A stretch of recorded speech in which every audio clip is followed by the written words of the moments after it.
Normalmente, quando a gente pensa em burocracia, a imagem que vem à mente é aquela coisa irritante, sabe? Sim, aquela fila interminável num cartório. Exato, né? Pilhas de formulários com letras miúdas, um monte de carimbos batendo em mesas de madeira velha.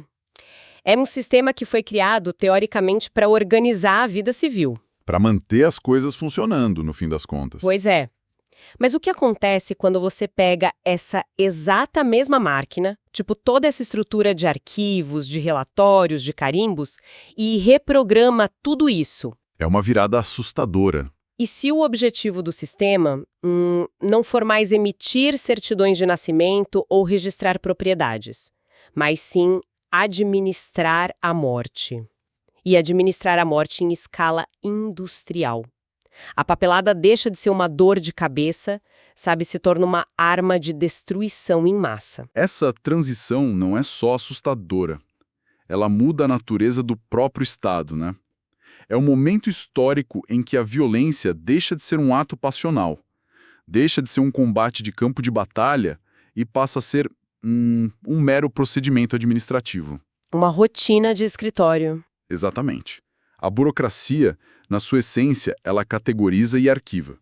Quando ela começa a categorizar seres humanos como, sei lá, problemas a serem resolvidos, o extermínio vira rotina. Fica banal. E é exatamente para dentro dessa máquina sombria que a gente vai olhar hoje. O nosso foco nesta análise detalhada é fazer uma exploração aprofundada nos arquivos de um dos períodos mais brutais e metódicos da história moderna. O final de 1920. Isso. O fechamento do conflito entre brancos e vermelhos na Rússia e a engrenagem que sustentou o chamado Terror Vermelho. E as nossas fontes de hoje incluem registros históricos muito densos. A gente está falando dos levantamentos do historiador Sergei Melgunov e documentos compilados em O Livro Negro do Comunismo. Que trazem à tona os relatórios internos da Tcheca, né? A polícia política bolchevique. Exato. Mas antes de entrarmos nesses arquivos e desvendarmos essa máquina, a gente precisa fazer uma pausa necessária aqui. Sim, é fundamental. Importante ressaltar para quem nos escuta que as fontes de hoje contêm material de natureza política e histórica muito pesada. Nosso papel aqui não é tomar partido, defender lados ou endossar qualquer ideologia política, seja de esquerda ou de direita. O objetivo desta análise é atuar puramente como guias, relatando de forma imparcial os fatos, documentos e ideias exatamente como estão contidos no material original. Perfeito. A nossa missão aqui é puramente analítica. O material examina a mecânica do poder absoluto. Não estamos aqui apenas para listar tragédias, sabe? Mas para entender a anatomia de um sistema. Como uma sociedade consegue justificar, organizar e executar a violência de forma tão sistêmica, a ponto de transformá-la numa tarefa de escritório. E para entender essa mecanização, por onde a gente começa? O ponto de partida inevitável é o colapso na Crimeia. Ah, claro. A gente está em outubro de 1920. O exército branco, que estava sob o comando do general Wrangel, está desmoronando. Eles estão recuando para a península da Crimeia. E não foi um recuo organizado, né? Pelos relatos, foi um caos absoluto. Caos total. Porque o exército está arrastando consigo uma massa imensa de civis em pânico, pessoas fugindo. E quando os bolcheviques finalmente tomam o controle da região, o que se segue é um massacre documentado de pelo menos 50 mil civis mortos. Nossa! E isso apenas entre novembro e dezembro. Certo, vamos desdobrar isso, porque peraí, 50 mil mortos em questão de 8 semanas. Sim, 8 semanas. Vamos fazer as contas rápidas aqui para quem acompanha a nossa análise. Se você dividir isso, dá uma média de quase 800 execuções por dia, todos os dias, ininterruptamente. É um volume industrial. Matar 800 pessoas por dia não é um ato espontâneo de fúria, sabe? Soldados vitoriosos saqueando, não é isso. Um pelotão de fuzilamento tradicional ficaria sem munição e sem luz do dia. Como é que, logisticamente, uma atrocidade dessas é processada? O que é fascinante aqui, e fascinante de um jeito aterrorizante, é como o sistema se adapta velozmente para dar conta dessa demanda astronômica. A burocracia precisava de um atalho. E qual foi o atalho? É aí que entra a figura do Karl Lander. Ele era o líder da Tcheca, nomeado com poderes plenos no Cáucaso Norte, e ele introduz as Troike. Troike. Isso. Eram comitês de 3 pessoas, tribunais especiais. A única função deles era remover qualquer trava legal. Eles não julgavam absolutamente ninguém. Eles só processavam papelada. Exato. Mas, como um comitê de apenas 3 pessoas dá conta de um volume desses? É humanamente impossível conduzir qualquer tipo de inquérito ou investigação criminal. A questão é que o inquérito deixou de existir. As troikes funcionavam como uma esteira de produção de uma fábrica. O conceito legal de culpa individual, que a gente conhece, foi substituído pela culpa de classe. Então não importava o que a pessoa fez. Não. O principal alvo inicial foi o que eles chamaram de descossaquização. Só em outubro de 1920, essas troicas assinaram a condenação de mais de 6.000 pessoas em um único mês. 6.000 assinaturas? Sem apelação, sem testemunhas. Execução imediata. E só para não deixarmos jargões soltos para os nossos ouvintes, descossaquização, a gente está falando dos cossacos, né?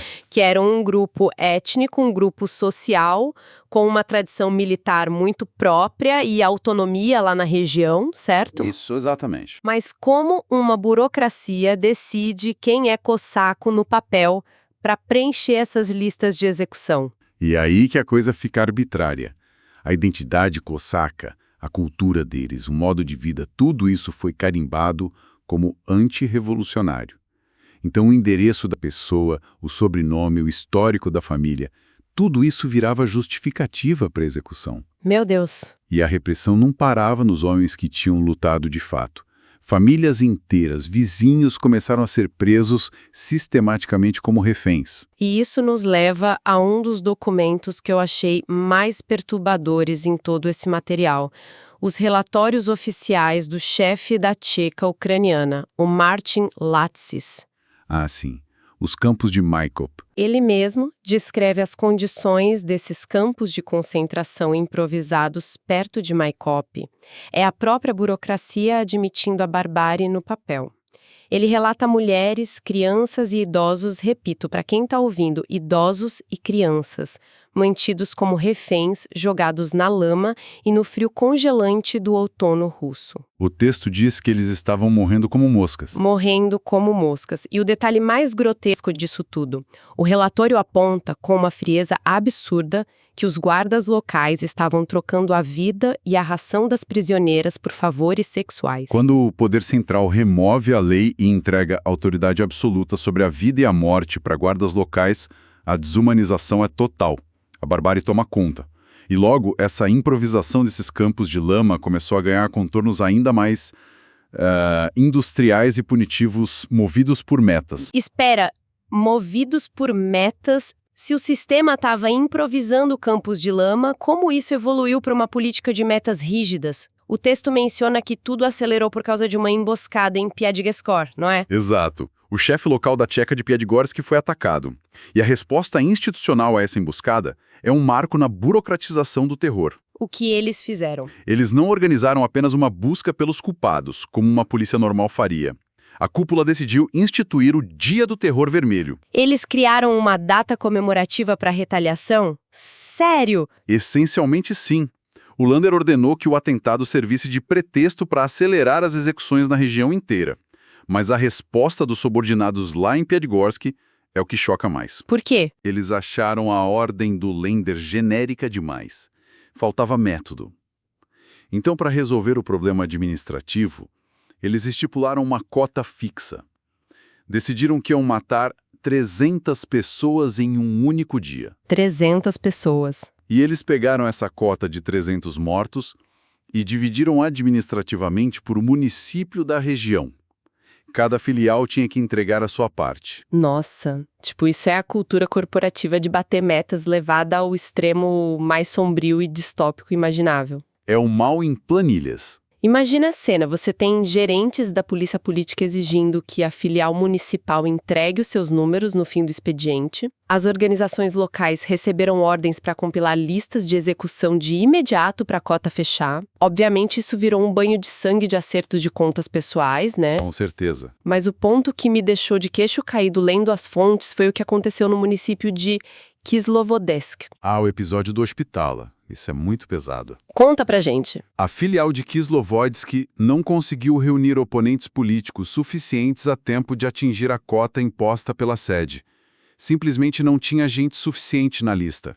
A planilha dele estava incompleta. E qual foi a solução brilhante deles? Na falta de critérios ou de pessoas na rua para prender, eles foram até o hospital local e simplesmente executaram os pacientes que estavam internados. Gente, pessoas doentes. Pessoas nas camas, sem qualquer ligação com política. A meta numérica da burocracia importava mais do que a identidade, a culpa ou a condição de saúde da vítima. Para o sistema, não era o paciente João ou a paciente Maria sendo assassinados ali, né? Era a linha 45 da planilha sendo preenchida. O número tinha que bater. A linguagem burocrática atua como um anestésico moral formidável. O documento oficial não diz assassinar pacientes doentes. Ele usa termos como liquidar elementos ou processar a cota. É uma asepsia na linguagem. Exato.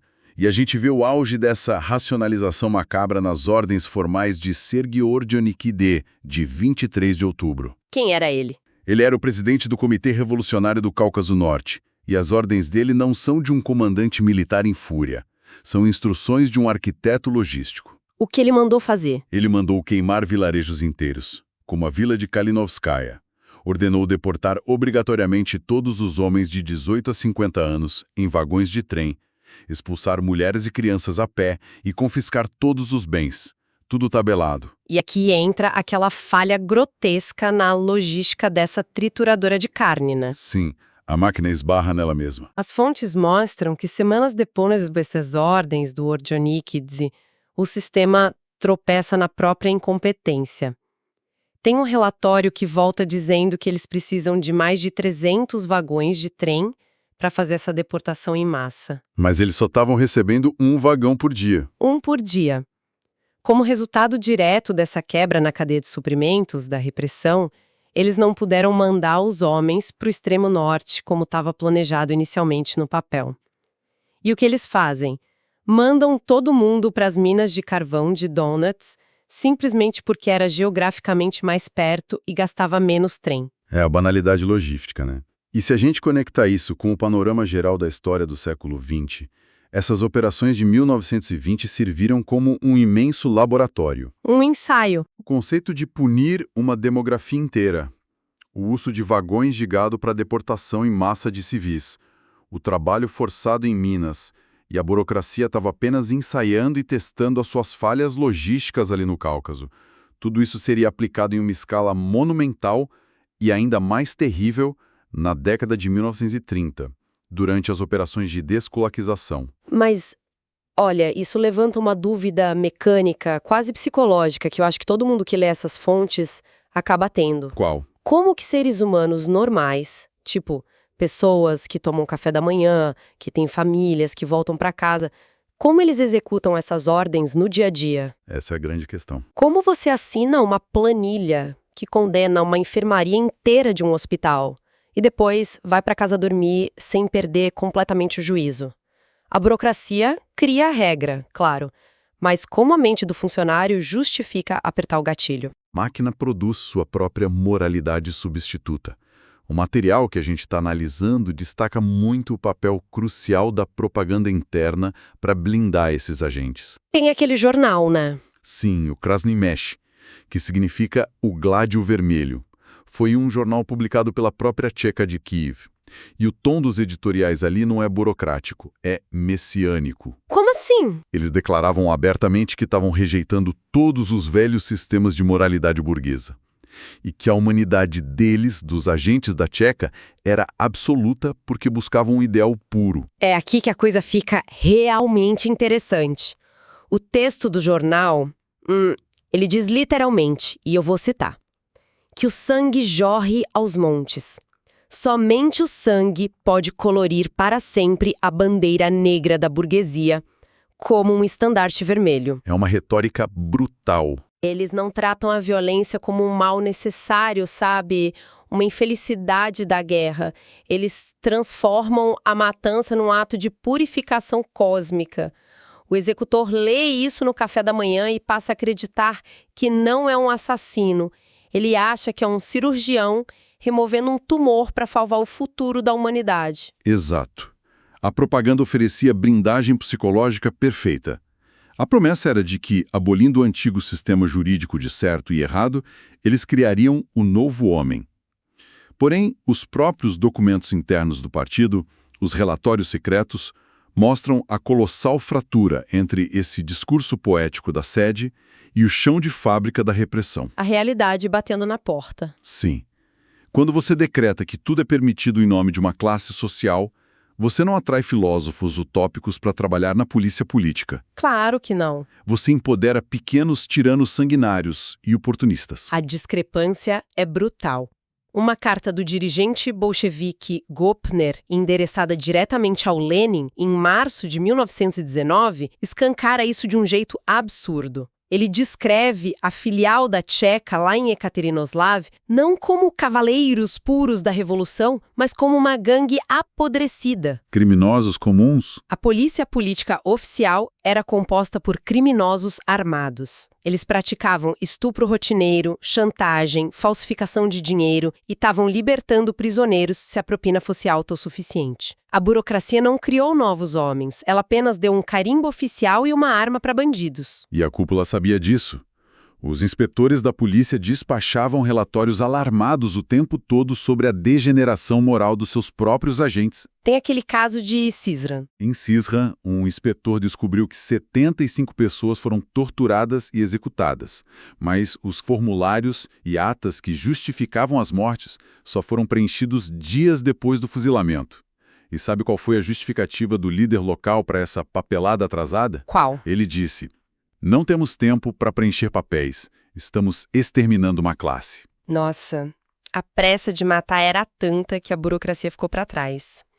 E tem o relatório de Yaroslav também, que cita os agentes transformando a sede oficial da polícia num imenso bordel, usando as prisioneiras. Sim, abusos sistêmicos. Ou o comandante Atarbekov lá em Astrakhan, que ignorava completamente Moscou, ele executava centenas de pessoas sem sequer anotar os nomes. As planilhas diziam apenas fuzilado sobre as ordens do camarada Atarbekov. Mas tem um detalhe nos arquivos de Astrakhan que responde àquela minha pergunta de como a mente deles aguentava isso tudo. A fuga da realidade. O inspetor nota que, além das orgias, quase todos os agentes faziam uso maciço de cocaína. O relatório é muito explícito ao afirmar que o uso constante de cocaína era o que permitia a esses agentes, e cito, suportarem melhor a visão cotidiana do sangue. É bizarro. Isso destrói completamente aquele mito que era propagado pelo jornal O Gládio Vermelho, do executor resoluto, frio e ideologicamente puro. O horror do que eles estavam fazendo no dia a dia era tão antinatural que o próprio sistema nervoso deles entrava em colapso. Eles precisavam estar anestesiados quimicamente só para conseguir processar as cotas de morte que a burocracia lá de cima exigia. É a falência completa da justificativa moral. Certo, mas vem cá. Se a própria polícia política, que detinha todo o poder e as armas, precisava estar entorpecida por drogas pesadas para conseguir funcionar dentro desse pesadelo burocrático, como o cidadão comum ficava? A vítima. Sim, a pessoa andando na rua numa cidade recém-ocupada, sabe? Como sobrevivia a isso? Qual era a experiência real de quem estava do outro lado do carimbo? Era aterrorizante. Nas grandes cidades ucranianas e russas que foram tomadas, como Kharkov, Odessa ou Kiev, havia um roteiro de ocupação impiedoso. Um método. Como funcionava? Primeiro, as assembleias locais e sindicatos não alinhados eram dissolvidos. Depois, o comércio livre era totalmente banido, o que destruía imediatamente o abastecimento de comida das pessoas. Fome programada. E a terceira etapa era a imposição de tributos coletivos astronômicos à chamada burguesia, que era um termo aplicado quase a qualquer morador urbano que não fosse operário manual. Em Kharkov tem um número chocante sobre isso. Em Kharkov, a burocracia exigiu 600 milhões de rublos da população da noite para o dia. Uma fortuna incalculável, e quem não pagava ia direto para os campos de concentração. Mas a humilhação descia a um nível absurdamente mesquinho, né? Com os dias de expropriação. Não era só sobre arrancar grandes somas de dinheiro de ricos. Os jornais de Odessa publicavam editais obrigando as pessoas normais a preencherem formulários detalhando e entregando roupas íntimas. Sim, itens do cotidiano. Sapatos, cobertores, bicicletas, tudo para o povo. E o detalhe sinistro da burocracia é que se você resistisse a preencher o formulário entregando o seu único cobertor no inverno rigoroso da Rússia, a penalidade não era uma multa, era ser fuzilado na hora. Essa expropriação minuciosa tinha um propósito muito claro que ia muito além do roubo material. Até porque os documentos provam que a maioria desses bens apreendidos ia parar no mercado negro nas mãos dos próprios executores da Tcheca. Eles lucravam com isso. Claro, mas o objetivo central do sistema era a destruição psicológica. Era sobre rebaixar e fraturar completamente a espinha dorsal de um grupo social inteiro. Exatamente. Era uma política de humilhação celebrada publicamente. O jornal de Odessa chegou a publicar com muito orgulho que a burguesia precisava ser forçada a varrer as ruas e que as mulheres das classes abastadas, ou simplesmente as moradoras dos bairros centrais, deveriam lavar as latrinas e as casernas das guardas vermelhas. É a morte social. É uma tentativa deliberada de causar uma morte social antes de aplicar a morte física, sem contar os relatos angustiantes do uso sistêmico do estupro como uma arma declarada de guerra de classes, validada pelo ressentimento. E o ápice de como essa burocracia e essa humilhação se fundiram para decidir no papel o direito à vida ocorreu no final de 1920. De volta à Crimeia. De volta à Crimeia, na cidade de Sebastópoli. A administração central queria expurgar milhares de supostos opositores e oficiais brancos que se escondiam ali disfarçados de civis. E qual foi a tática deles? Eles fecharam a península, não foi? Fecharam o único ponto de fuga terrestre da península, que era o Istmo de Perekop, e emitiram uma ordem administrativa rigorosíssima, obrigando cada habitante da cidade de Sebastópoli a se apresentar pessoalmente na sede da Tcheca. Para preencher um questionário. E olha, de todas as atrocidades que a gente discutiu hoje, essa é talvez a que mais exemplifique o conceito de terror burocrático. Não era um interrogatório físico agressivo numa sala escura. Era um formulário de papel com 50 perguntas. 50 perguntas. Eles perguntavam a origem social, a ocupação atual, a ocupação anterior à Revolução e até coisas extremamente abstratas. Por exemplo, a opinião da pessoa sobre a guerra com a Polônia ou a opinião dela sobre o general Wrangel. Uma armadilha no papel. Pensa no peso psicológico disso. O destino de dezenas de milhares de cidadãos não foi decidido em um tribunal com advogados. Foi decidido na mesa de um funcionário entediado, à luz de velas, lendo as respostas num formulário. O burocrata olhava a caligrafia de, sei lá, uma costureira, lendo o que ela achava da Polônia e a categorizava em 3 pilhas de papel na mesa dele. Pilha 1, poupado. Pilha 2, campo de concentração. Pilha 3, fuzilamento. É terrível. Esse momento ilustra com perfeição a violência deixando de ser um instrumento de um conflito armado e tornando-se a finalidade do próprio Estado. O inimigo não era mais um soldado fardado atirando de volta nas trincheiras. O alvo era uma categoria abstrata. Um conceito. Era uma parcela da população que precisava ser simplesmente apagada dos registros da história através de um filtro de papelada. E a consequência física dessa triagem de formulários lá em Sebastópoli foi de um horror sem precedentes. Os sobreviventes e os jornais da imigração depois descreveram Sebastópoli naqueles dias como a cidade dos enforcados. As fontes relatam que as pessoas não eram apenas executadas em segredo nos porões, os corpos eram pendurados nas ruas. Exposição pública. Sim. Corpos em vitrines destruídas no centro da cidade, em postes de telégrafo, e eles deixavam os corpos expostos deliberadamente como fator edificador, que era a palavra exata que a burocracia usava, para dizer dar o exemplo. É uma imagem que, sinceramente, gruda na cabeça da gente e não sai. E a conclusão histórica que nós tiramos de todos esses documentos é bastante sombria. O fim formal da Guerra Civil contra as tropas brancas, no final de 1920, não trouxe a paz para a Rússia. Não mesmo. A grande máquina militar, agora altamente burocratizada, sem ter um exército inimigo claro para combater no campo, ela simplesmente não desligou. Ela se voltou para dentro. Ela precisava de combustível. Sim, a guerra se metamorfoseou em uma repressão crônica contra a própria sociedade civil. Algo que nos anos seguintes provocaria e esmagaria imensas revoltas populares, como as famosas revoltas dos camponeses de Tambov. A máquina continuou moendo. Isso me traz a questão principal para a gente fechar nossa análise de hoje. O que tudo isso significa para nós hoje? Por que investir tempo desenterrando essas planilhas de morte e esses relatórios empoeirados de mais de um século atrás? É uma ótima pergunta. Para quem está ouvindo, a resposta é porque a essência desses documentos não ficou presa em 1920. Eles formam um manual de advertência, sabe, sobre a natureza do poder. Eles demonstram que o alerta vermelho de uma sociedade começa no exato instante em que um governo decide usar sua burocracia para categorizar cidadãos em arquivos de inimigos. Exato. Quando a máquina do Estado passa a desumanizar grupos por meio de formulários, selos e metas corporativas, a atrocidade deixa de ser uma falha do sistema. Ela passa a ser o produto que o sistema foi desenhado para entregar. A história nos ensina a não sermos ingênuos com a fachada da ordem institucional. Ter carimbos não significa ter justiça. Com certeza. E isso levanta uma questão importante para os nossos ouvintes ponderarem hoje.